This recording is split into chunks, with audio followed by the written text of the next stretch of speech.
Olá, irmãos, nosso Em Casa com o Pastor. Quero ler em Ageu capítulo 1, versículo 2 até o versículo 11. Assim diz o Senhor dos Exércitos: esse povo afirma: ainda não chegou o tempo de reconstruir a casa do Senhor. Por isso a palavra do Senhor veio novamente por meio do profeta Ageu. Acaso é tempo de vocês morarem em casas de fino acabamento, enquanto a minha casa continua destruída? Agora assim diz o Senhor dos Exércitos: vejam aonde os seus caminhos levaram. Vocês têm plantado muito e colhido pouco. Vocês comem, mas não se fartam. Bebem, mas não se satisfazem. Vestem-se, mas não se aquecem. E aquele que recebe salário, recebe-o para colocá-lo numa bolsa furada. Assim diz o Senhor dos Exércitos: vejam aonde os seus caminhos os levaram. Subam um monte para trazer madeira, construam o templo para que eu me alegre e nele seja glorificado, diz o Senhor. Vocês esperavam muito, mas eis que veio pouco. E o que vocês trouxeram para casa eu dissipei com um sopro. E por que eu fiz? Pergunta o Senhor dos Exércitos. Por causa do meu templo, que ainda está destruído enquanto cada um de vocês se ocupa com a sua própria casa. Por isso, por causa de vocês, o céu reteve o orvalho e a terra deixou de dar o seu fruto. Nos campos e nos montes provoquei uma seca que atingiu o trigo, o vinho, o azeite e tudo mais que a terra produz, e também os homens e o gado. O trabalho da mão de vocês foi prejudicado. Esse texto fala do pós-exílio da Babilônia. O povo de Israel sofreu dois grandes exílios. O primeiro foi o exílio egípcio. Eles ficaram 430 anos presos no Egito, sendo escravizados. E o segundo foi na época do rei Dario, quando eles ficaram 70 anos cativos na Babilônia. E esse texto está falando do período que passou, e eu queria fazer um paralelo do pós-exílio com a pós-pandemia. Qual que era a situação do povo de Israel? Eles estavam impedidos de adorar a Deus, de cultuar a Deus, de se reunirem no templo, por conta de estarem num país que não era o seu e eles não poderem adorar o Deus em quem eles criam. As suas harpas estavam penduradas, sem uso, e eles tinham muitos planos, né? Provavelmente os planos seriam voltar do exílio e retomar a construção do templo, a casa de Deus, que havia sido destruída e ficado apenas a base, né, do templo que tinha sido construído. E quando eles voltam, acontece três coisas, e aí eu queria chamar a sua atenção, porque é exatamente o que está acontecendo nesse período que eu já estou chamando de pós-pandemia. Primeiro, um povo que faz prioridades ou tem suas prioridades erradas. O que é prioridade? Prioridade é aquilo que vem em primeiro lugar, aquilo que é mais importante. E o texto diz que Deus vem naquele povo que depois de voltar do Egito não se preocupou com a construção ou reconstrução do templo. E a expressão que aparece aqui é essa: ainda não chegou o tempo. Então, essa era a fala deles: ainda não chegou o tempo. Eu escuto isso todo dia, né? As pessoas dizendo: pastor, não está na hora da gente voltar a reunir, voltar a congregar, voltar a adorar a Deus em comunhão, no grande ajuntamento. Então, irmãos, a minha dúvida é quando isso vai acontecer de fato. Porque essa é a nossa fala: ainda não chegou o tempo. Por quê?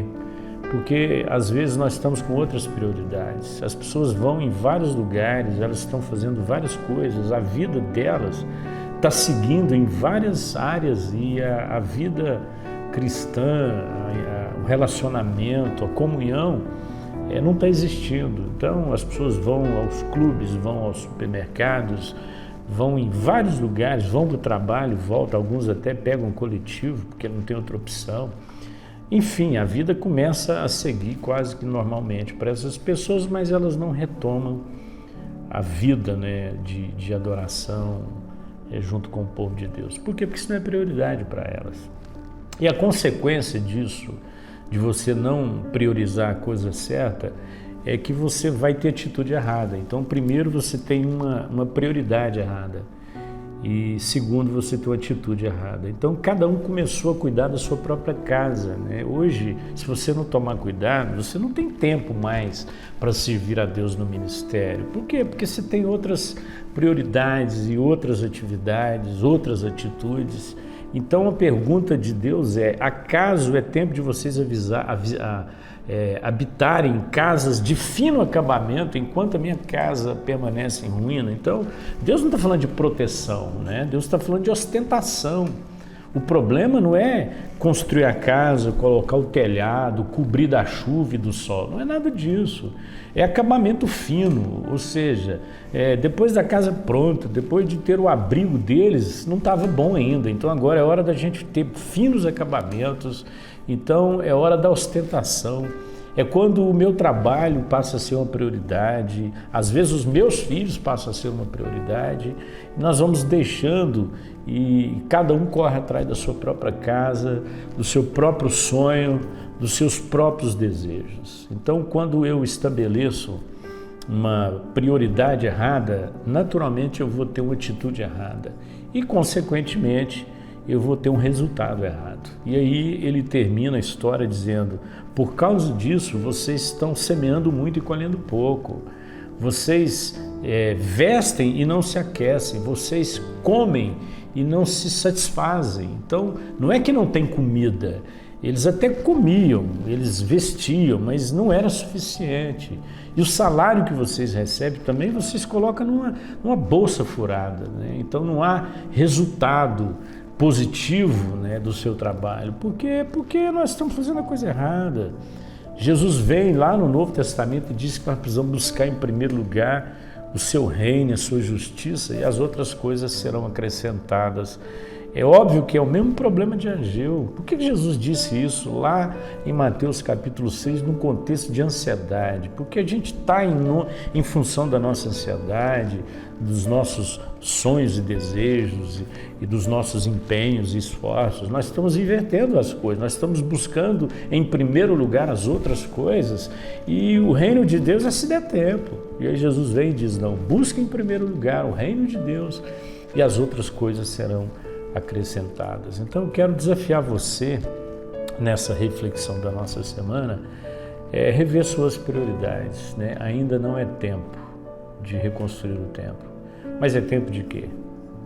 Quais são as suas prioridades? O que é mais importante para você? Será que é aquilo que está na agenda de Deus?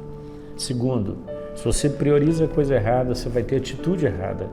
Então, cada um corria em prol da sua própria casa, se ocupava com seus próprios negócios, com seus empreendimentos, com seus sonhos. E o resultado eles não se satisfaziam com nada. Nada nessa vida vai satisfazer se você não estiver exatamente dentro do propósito de Deus. Então nós não estamos vivendo o exílio, como o povo de Israel viveu, mas nós ficamos dentro das nossas casas por um longo período. Nós vivemos mais ou menos um cativeiro, e a minha preocupação é que você nunca mais saia dele, e que você costume com ele, e que você, ao sair dele, você priorize as coisas erradas. O povo tinha sonhos e expectativas quanto à volta para Jerusalém, mas cada um começou a se preocupar com a sua própria vida. Eu não sei como que você está, eu não sei como que você voltou, eu não sei se você voltou. A verdade é que a igreja continua, nós estamos a todo vapor, precisamos contar com você para os ministérios da igreja.